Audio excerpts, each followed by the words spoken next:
Bet horse racing on DRF Bets. We'll match your first deposit of $200. Get free expert picks and past performances, plus weekly cash back. All from Daily Racing Form, the most trusted name in horse racing. Dan Illman, Mike Beer, taking a look at race number 7 at Pimlico on Saturday. The grade $300,000 Gallorette for fillies and mares going a mile and a 16th on the turf.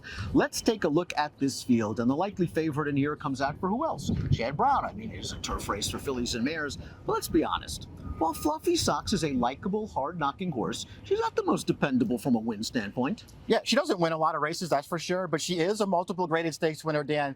For the most part, she's just kept way tougher company than this. This is a great spot. And that's the perfect way to describe it, because she has been facing better, and if she's going to do it in another grade stakes race, it's likely going to be against a field like this. Let's throw up the Timeform US pace projector. There's not a ton of pace in this race, Mike.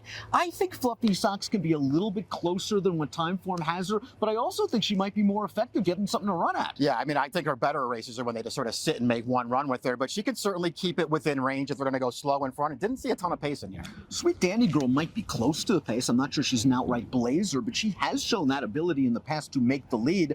These connections purchased her for $350,000 in November. She has already won 2 of 3 starts. Last time out, she was a little bit disappointing, Mike. She just didn't look like she had a lot of spark leaving the gate. Yeah, it wasn't her best performance. She's better than that. If you feel like she's going to be such a rebound in here, I think you could upgrade her chances.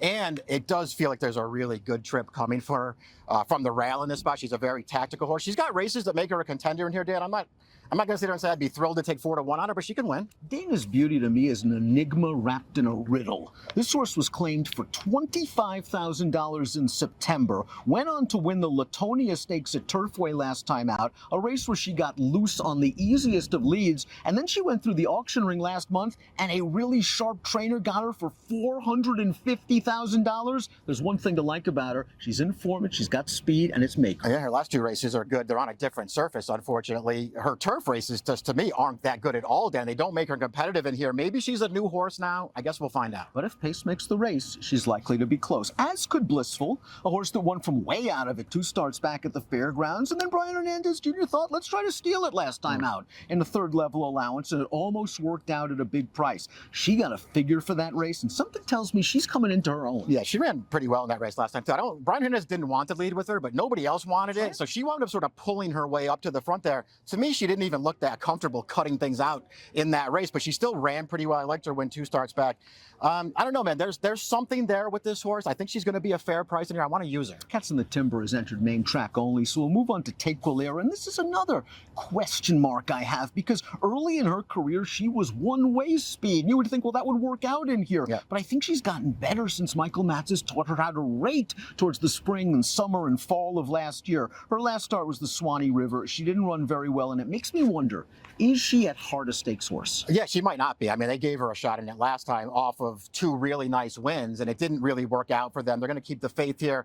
I respect the fact that if they decide that they want to use her speed again, that could really work out in this field. I just wonder if she's good enough. Speed handicappers aren't going to like 5 towns, and that's just going to help your price, because while she only got a 79 buyer speed figure in this race, the Dahlia, you be the judge. I was standing right by the wire on the turf course at Laurel that day, and 5 towns was just swinging in behind horses, and the only question was, would Jorge Ruiz got out? And once he did, it was over in a flash. She was really, really good in that race, the figure notwithstanding. She was also really, really good 2 back on a different surface. That was a really good performance. She was like a lot of those European imports in her stateside debut. Didn't break well, was totally out of position throughout that race, and ran better than it looks.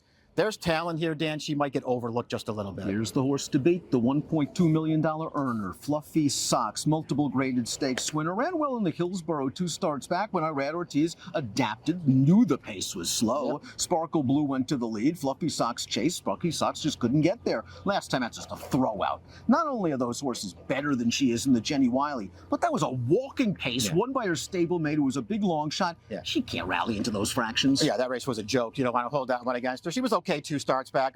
Her overall form just stands out in this field. She's better than these horses if she gets the right kind of a trip. She's a deserving favorite in here. She's way the horse to beat. Ninja Abario is entered main track only, so we'll move on to Ascendancy, coming in a horse that's based in Northern California, but ran at Churchill a couple of weeks ago in the Distaff Turf Mile. I needed to see a little more. I thought the trip was fine. I don't like her last couple of races, actually, Dan. To me, she's just a horse who's better on the all-weather than she is on turf. Let's take a look at our top selections for the Gallorette.